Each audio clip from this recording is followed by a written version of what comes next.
Welcome back to Mouthing Off with Mike, the only wrestling podcast that knows where the real original London Bridge is.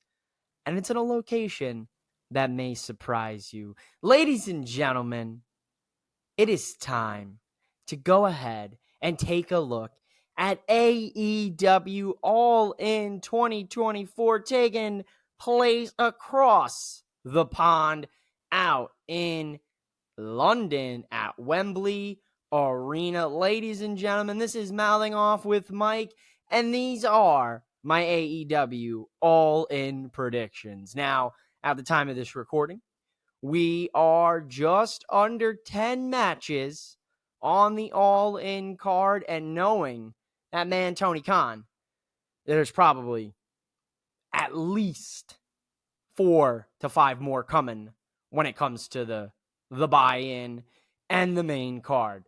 But let's get started here on Mouthing Off with Mike with my all-in predictions. We'll take a look who's going to win, what might happen down the line with some of these storylines we're seeing, as well as who may make their debut and their return to AEW. Let's get into it right now on Mouthing Off with Mike. Mouthing Off with Mike. Mouthing Off with Mike. Welcome back here into the show. Welcome back to Mouthing Off with Mike. We're going to take a look here at the first match for All in London. And that match is going to be on the 0 hour, the buy-in, whatever you want to call it, the pre-show for All In. That will see Willow Nightingale team up with Tomohiro Ishii to take on the team of Chris Statlander and her manager, valet, Stokely Hathaway. Now, you've heard me say it. If you're tuning into the Nightcap on Boom Broadcasting, you've heard me say many a times the last couple weeks that if Chris Jericho and Hook made the main card for All In, that I would probably be very annoying. Well, ladies and gentlemen, it looks like Chris Jericho and Hook have made the main card for All in Wembley, All in London, and I am not happy about it. But like to the point where it's like I'm not going to go into a whole spiel here. I'll just say Willow and Chris have a great rivalry going on.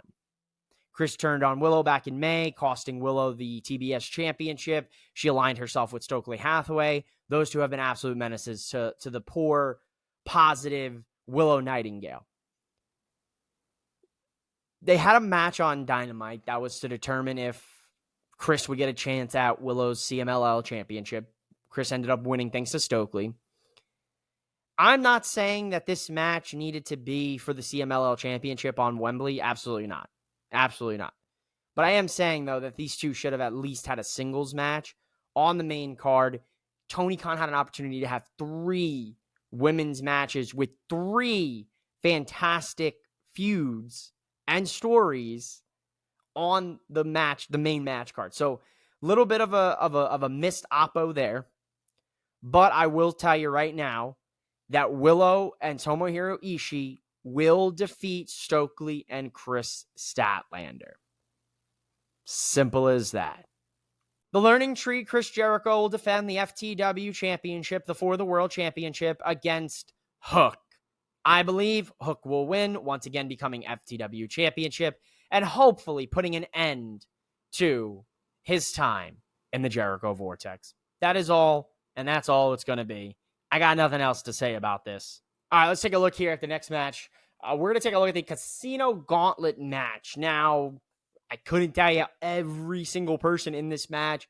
I'm pretty sure you got Orange Cassidy, we got Hangman Page.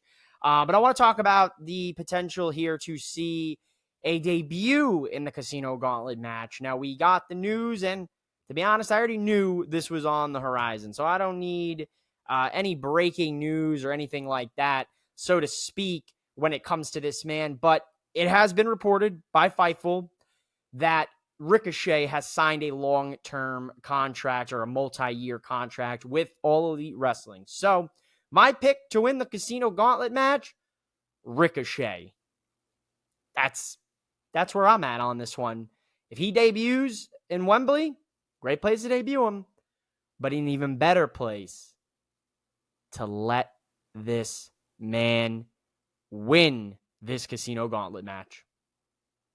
The AEW World Tag Team Championships are going to be defended by your EVPs, the Young Bucks, or the not so young anymore Bucks, whatever you want to call them, the EVPs, the Young Bucks, who have, in my personal opinion, have held those tag titles hostage for the last 100+ days. Now, that's understandable. Their story, their characters, they're the EVPs. They can do whatever they want with the titles that they may hold. So I'm okay with that. It makes sense in a storyline manner. Now, we've got them defending those titles against the Acclaimed and FTR. Now, just last year in All in London, the FTR boys beat them for those World Tag Team Championship. So about a year later, we're coming full circle, and the Young Bucks are going into this pay-per-view as tag champs with the FTR boys on their heels. My winner for this match may shock you, but I'm going to take the Acclaimed. I'm going to take the Acclaimed to scissor, maybe not scissor, but maybe get serious and look towards winning the AEW Tag Team Championships one more time. Now, the last match I talked about was the AEW Triple Threat Tag Team Championship match, which I was expecting them to throw this a ladder match, but they actually gave the ladder match to the Trios Championship match. Now, we're going to see the Patriarchy, Christian Cage, Kill Switch, and Nick Wayne defend the Trios Championship against the Bang Bang Gang, Colton Gunn, Austin Gunn, and Juice Robinson. And they're going to defend against House of Black as well. And a fourth team to be determined here for Collision. And the two teams vying for this spot is Top Flight and Claudio, Wheeler Yuta, and Pac. Top Flight with Lio Rush, of course. So I'm going to give you my prediction. I believe the team of Claudio, Wheeler Yuta, and Pac will win, and they will be the fourth team in this match. And I believe that the Patriarchy will retain the AEW Trios Championships and bring prestige and honor back to those Trios titles and reestablish them as a serious division. Give me the Patriarchy and still Trios champions. The TNT Championship is on the line when Jack Perry defends his newly created TNT Championship against Darby Allin. And ladies and gentlemen, this is not just a normal one-on-one match anymore. No, it is in fact a coffin match. For the second year in a row at All In, we've got Darby in a coffin match. Now, unfortunately, his partner, his mentor, and his good friend Sting is not going to be in his corner helping him against whatever Jack Perry and the Elite may throw at him. But this is going to be an incredible match. Now, I posed on the nightcap on for Dynamite about 2 weeks ago. How much glass will Jack Perry use? Obviously, we know Jack Perry, Real Glass, Cry Me a River last year. Basically, the domino that fell that caused us to get the return of CM Punk back in WWE. So, I guess thank you, Jack Perry, I guess. Now, at the end of the day, I asked that question, so how many panes of glass are we going to see? And the founder of Four Sides of the Ring, Mr. Marcus, said, there's going to be a glass coffin. So I'm standing on business, and I think I'm going to agree with the founder of Four Sides that there will probably be some form of a glass coffin used in this match, especially the fact that we said it, he said it, and most of what we say ends up happening. So, yeah, give me a glass coffin, I guess. I just hope both guys have fun and nobody gets seriously maimed. Obviously, Jack and Darby want to do that to one another. So, I mean, there's probably going to be buckets of blood, some glass, some thumbtacks, someone's getting stuffed in a coffin, and I think that someone is Darby Allin. I think Jack Perry retains the TNT Championship because I believe in my core that Darby Allin is on to greater things, and that greater thing being the AEW World Championship. I'll talk a little bit more about that this coming week after everything's said and done with All In on the day cap on Boom Broadcasting. So make sure after AEW All In is done, we will be live about 10 to 15 minutes following with an incredible panel on Boom Broadcasting for the first day cap. Now, with that being said, I think Jack Perry and Darby are going to have themselves a one hell of a match. This is the match that might steal the show.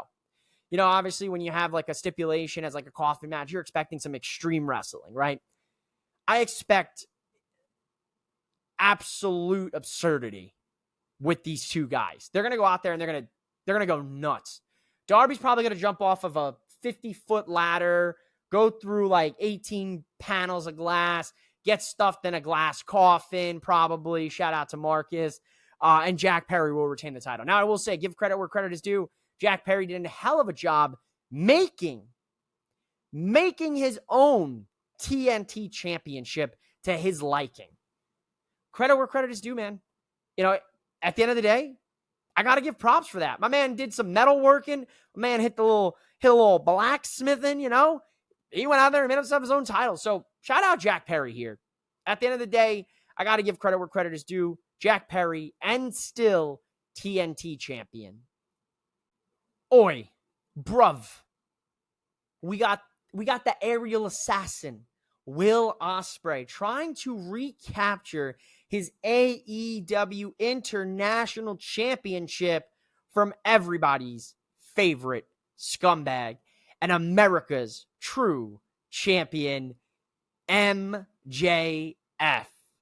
Now, as we know, a few weeks ago, MJF beat Will Ospreay with 2 seconds left on the clock in their basically our match. Can't call it an Iron Man match, but an hour match on Dynamite to capture the International Championship. And the following week, MJF threw it in the trash and renamed it the American Championship, which pretty good looking belt if I do say so myself.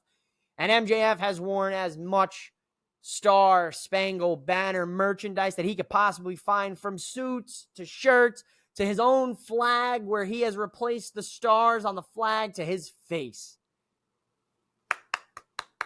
Round of applause to MJF, because the guy is an absolute menace right now.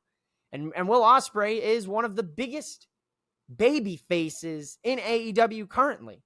And that is a main reason as to why MJF has become his old self, because everything was going well until Will Ospreay came to AEW. The people loved MJF, and now the people love Will Ospreay more. So MJF's a little jealous. Will Ospreay rattled his cage this past week on Dynamite for us to even know why MJF feels the way he feels. This one's tough for me. I could see this go either way. Does MJF retain and continue the American Championship? Does Will Ospreay win the belt in his home country? I gotta give it and new AEW American/International Champion, the aerial assassin, the bruv purveyor himself, Will Ospreay. Now these two, they've got a hard battle ahead of them because they won an hour on Dynamite a month ago. Will they go an hour again on All In? I don't think it's necessary for them to go an hour. Now we know Brian Danielson told Will Ospreay this past week on Dynamite, do it. Gave him his best Emperor Palpatine impersonation. Shout out to my man Wayne the Model Thomas from the Nightcap on Wednesday night. Do it! In reference to the Tiger Driver. So when Will Ospreay hits MJF with that Tiger Driver, you know that place is going to lose their minds. Will Ospreay's winning the title back. There's no ifs, ands, or buts about it. Will Ospreay and new American champion, international champion, whatever they decide to rebrand it for this week. Maybe it'll be the UK championship when Will Ospreay wins it. I don't know what the plans are. Maybe we'll just recycle Will Ospreay's story with the New Japan US championship. Whatever may happen, Will Ospreay will become two-time. Months and months and months of predictions for AEW pay-per-views, saying that this woman was going to make her triumphant return, to confront the CEO, Mercedes Moné. But finally, the doctor is in. Dr. Britt Baker, DMD, returned to AEW a couple months back, and she told us that she basically didn't know if she was going to wrestle again. She had some lingering issues with her hip, and then she had basically like a mini stroke. So when I heard this, I was shocked. And more power to her for coming back and doing the damn thing that she loves the most, and that's professional wrestling and entertaining the people. I said many times that this was a big marquee match. You've got the two biggest 3-letter acronym superstars, women's wrestlers in the world. CEO, Mercedes Moné, the DMD, Britt Baker. It all makes sense in the grand scheme of things to put that on the marquee. Now they're going to go one-on-one for the old TBS championship. Now I posed this question to the boys on the Dynamite Nightcap the other night. I said, do we see anybody back up Britt Baker? Do we see Camille get involved to help her client, her boss, the CEO, retain? I think Jamie Hayter, you got to keep an eye on her. Maybe a Rebel. Maybe both. But I still think Mercedes Moné retains the championship and still TBS champion Mercedes Moné. Now, going to this match, some of the promo work from both women was subpar, in my opinion. Mercedes had a couple promos where I was like, not feeling it, Mercedes. Britt had a couple the other night where I was like, I'm not feeling it, Britt. But at the end of the day, it's all about what happens in that ring. In the ring. I don't know why I did a circle. It's a square, guys. It's a square. Geometry, baby. Geometry. It's all about what happens in the middle of the ring. These two, we know they're both very good professional wrestlers. We know that there's been some awkward moments between the two of them. But I think they're going to put on a great match. And I think Mercedes retains. I wouldn't be shocked if Britt won the title. Mercedes is also the New Japan Strong Women's Champion. So I could see that she goes out and does some stuff in Japan and tours, around the globe like she was before she got hurt. But I'm gonna hold true. Mercedes retains in a good match. Nonetheless. This is the match that I have been waiting to talk about. I've talked about it for weeks. I've talked about it for about a month. We've got Timeless Toni Storm defending the AEW Women's Championship against her former protege, her former understudy, Mariah May. And let me tell you something right here. I've said it 1,001 times. I'll say it 1,002. Ladies and gentlemen, this would have main evented this card had you not had the dream match of a lifetime with Bryan Danielson going for the title against Swerve. This, for me, is the main event. This is the main attraction, as they say in Hollywood, right here between these two women who there was so much love. But now there's just hate, pure hatred for one another. Mariah May feels that she should be the leading lady. She has stepped out of Timeless Toni Storm's shadow. Toni Storm just feels betrayed by her protege, her understudy, who she's taken in and rested upon her bosom for months, for about a year. Mariah May finally snapped, beating down Toni Storm after she wins the Owen Hart Foundation Cup Women's Tournament. That was a mouthful. I can't believe I got through without stuttering. I'm impressed with myself. Quick sidebar. Back to the main point. Timeless Toni Storm was bloodied, brutalized by Mariah May. Mariah May licked the blood off of her face, and the sickos loved it. Now, the match that we've been waiting for, the final, the curtain call on it all.